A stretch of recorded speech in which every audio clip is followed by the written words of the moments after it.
listening to the three angels' voices, for the time is at hand.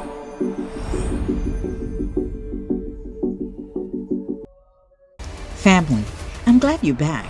And if you're new to this podcast, I'm glad you joined us. In our last podcast of the Three Angels' Voices, number 8, we saw that the Bible told us who the three superpowers are that will deceive the world. If you're not familiar with the three angels' messages, they can be found in Revelation 14, verses 6 to 10. The core of the messages include warnings from the first angel to all the people of the earth, saying to us to fear and worship God, the Creator. The second angel followed the first one, saying, Babylon has fallen, has fallen. He has deceived the world with false doctrines. And the third angel spoke with a loud voice, saying, If anyone worship the beast and take his mark, he will suffer the wrath of God. But please read it for yourself and listen to our previous 8 podcasts on this. In this podcast number 9, we'll dig through the Bible and look at certain current events to see how the great deception will happen. The great question for this podcast is, how will the whole earth go along with this mark of the beast, which is an enforced Sunday law? But please don't forget to like, share, and subscribe. It's greatly appreciated. Thank you. Will the whole world accept a Sunday law? To recap, the three powers behind the great deception are described in Revelation 16:13. They are number 1, the dragon power, that is Satan, described in Revelation 12:9. Through the pagan world governments, the world of music, TV, entertainment, pagan religions, atheists, occultists, etc., where he has dominion. Number 2, the beast Babylon, also known as mother of harlots, described in Revelation 13:1-9, Revelation 17:1-9, describing to a T a religious entity that also has state power and with a multitude of followers in the whole world, otherwise known as the Vatican power. Number 3, power from the earth, Revelation 13:11-17, describing apostate Protestant America. The Bible told us that the third power will make the earth worship the beast and receive his mark, which is the Vatican, and its mark is the false worship day of Sun Day established by the Roman Emperor Constantine in year 321 to honor a pagan god, sun god, Sol Invictus, or also known as Mithra. We already know that the mark of the beast is the Sunday law that will be reenacted shortly in this generation, as predicted by the scriptures. How, you ask? We all wonder how this is going to happen. How will the world, other religions, atheists, will go along with a Sunday law or a forced day of rest to worship when they don't even believe in the same God?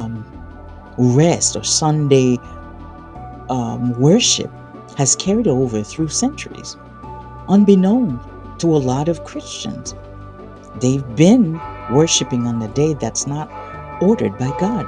It turns out that currently there are two groups of people forming in the world. If you pay attention, you'll see it. One group who's following God's commandments.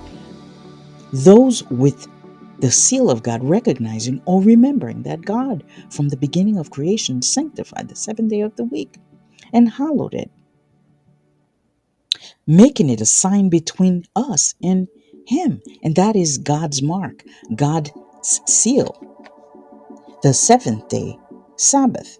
And the other group who will follow a tradition established by a pagan false church, the mark of the beast, that is Satan's mark.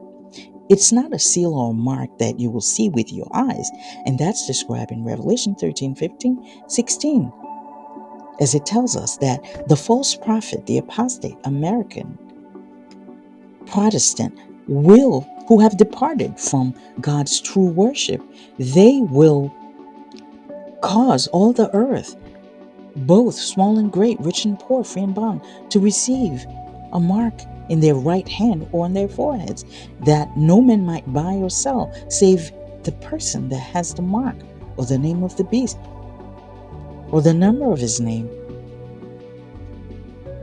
So the hand represents work. The forehead represents freedom of conscience, your ability to think and choose for yourself. We see that in Ecclesiastes 9:10. It says, whatever you find to do with your hand, do it with all your might.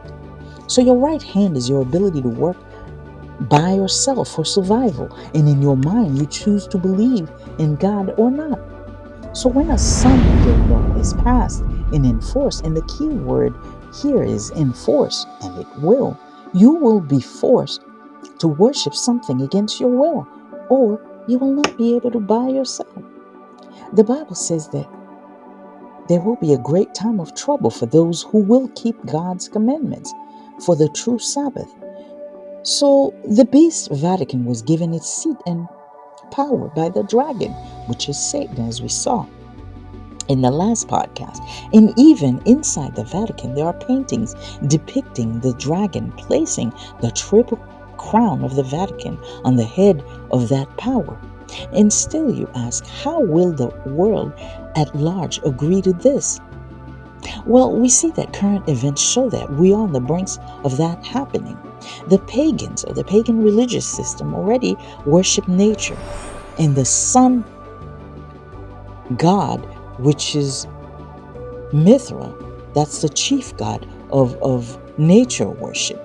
The atheists, the union workers, and the climate change followers, they are all requesting for fair wages and for workers on one day of the week, on that day that they deem that is their rest, the Sunday rest.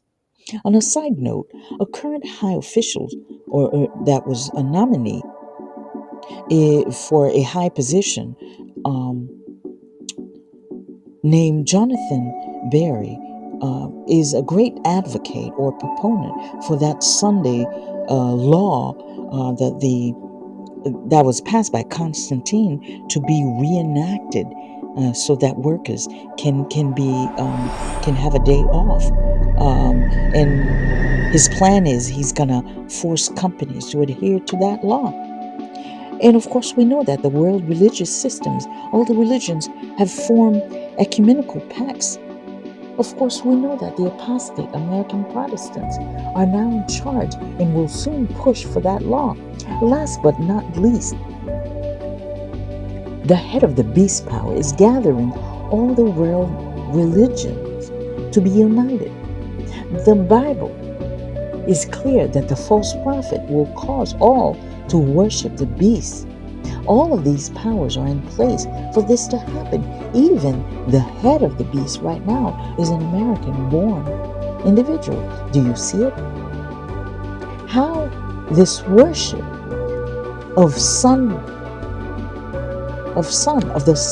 or the day of rest, or Sunday law, how will it be enforced worldwide so that you will not be able to buy or sell? That is the mark on your right hand, unless you worship, which is the mark in the mind, on the forehead. How will they know all of this? In our next podcast, we'll explore the systems that are already in place or being set up rapidly to enforce the mark of the beast.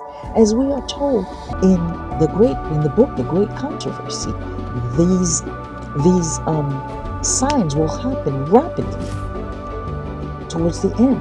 And Jesus said, I have told you these things, that when you see them, you will know that we are in the time of the end.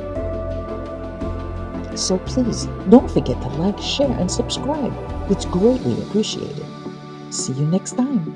God bless you. We promise His gift to all the people. Behold, I come quickly, my goal to receive. Hold fast till I come, the danger is great.